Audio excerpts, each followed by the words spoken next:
दोस्तों, Michael Jackson 150 साल तक जीना चाहता था। इसलिए किसी से मिलने से पहले वो अपने हाथों में दस्ताने पहनता था और चेहरे पर मास्क लगाता था। उसने अपने शरीर की देखभाल के लिए 12 डॉक्टर के लिए नियुक्त किया हुआ था, जो उसके सिर से लेकर पैर तक की जांच किया करते थे।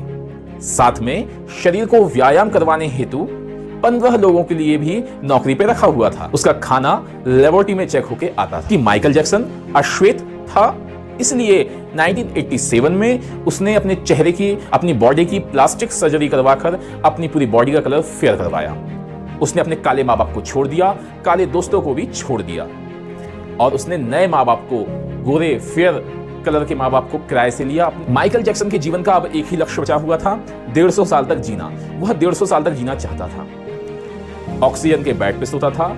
अपने लिए अंगदान करने के लिए उसने तमाम लोगों को हायर किया हुआ था, किराए से ले रखा था, जिनका वह खर्चा देता था, ताकि जरूरत पड़ने पर किडनी, फेफड़े, आंखें, लिवर, हार्ट, तमाम शरीर के अंग उसको प्राप्त हो सके। उसे लगता था पैसे और प्रसिद्धि के बल पर मृत्यु को भी खरीदा जा सकता है, धोखा दिया जा सकता है। लेकिन 25 जून 2009 को वह गलत साबित हुआ। 12 डॉक्टर की मौजूदगी भी उसके हालात को काबू नहीं कर पाई और उसकी धड़कन धीरे धीरे रुकने लगी। सारे शहर के डॉक्टर को लिए बुला लिया गया, लेकिन सारे शहर के डॉक्टर भी कुछ नहीं कर पाए और अंततः माइकल जैक्सन को बचा नहीं पाए। जिस व्यक्ति ने 25 साल तक डॉक्टर की सलाह के बिना एक अन्न का दाना भी नहीं खाया, और उसकी अब यह हालत हो चुकी थी कि 50 साल आते आते उसका शरीर पूर्णतः जर्जर हो चुका था और पतन के करीब आ चुका था।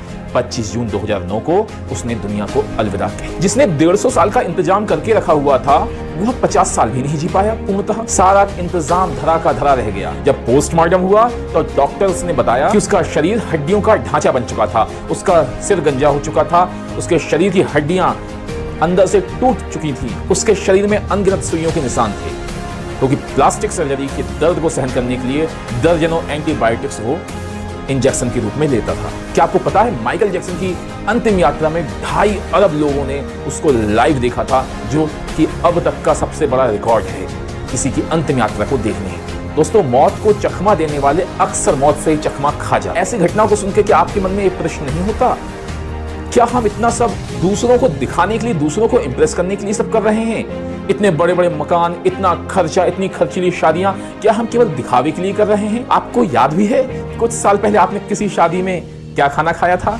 जीवन के आरंभिक वर्षों में हम पशुओं की तरह काम में जुटे रहते हैं, पैसे कमाने के लिए। आखिर कितनी पीढ़ियों की लालन पालन की हमें व्यवस्था करनी है? क्या आपने वो सेंटेंस नहीं सुना, पूत कपूत तो का धन संचय, पूत सपूत तो का धन संचय।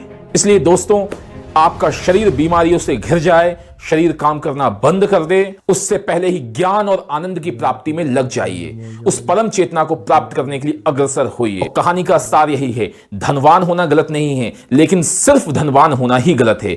हमें ईश्वर ने धर्म, अर्थ, काम, मोक्ष चारों पुरुषार्थ की सिद्धि के लिए भेजा है। तो जब हम धनवान हो जाएं, अर्थपति हो जाएं, तो हमें सच्चित आनंद की प्राप्ति के लिए ही अग्रसर होना चाहिए। पैसा बहुत कुछ है, लेकिन सब कुछ नहीं है।